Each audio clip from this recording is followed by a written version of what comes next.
Ayan na nga, luto na ang ating gulay pananghalian. Yan. Yan, luto na nga ang ating espada, pritong espada pananghalian. Our ulam for today is malunggay. Buhat ng malunggay at kalabasa. Masustansya.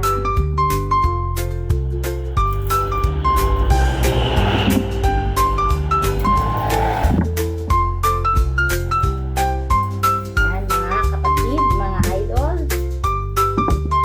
Ang ating pananghalian.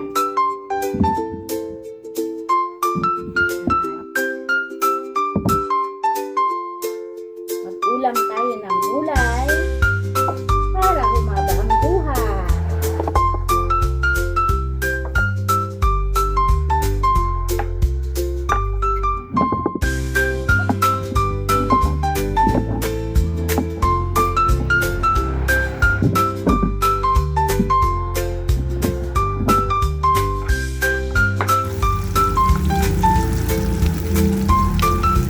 Espada.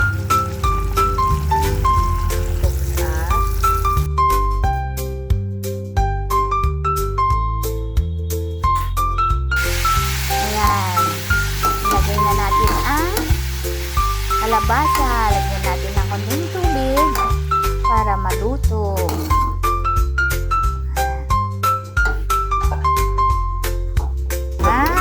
At nalagay na yung kanyang malunggay. Ayan na nga, luto na ang ating gulay pananghalian. Yum! Ayan, luto na nga ang ating espada, pritong espada.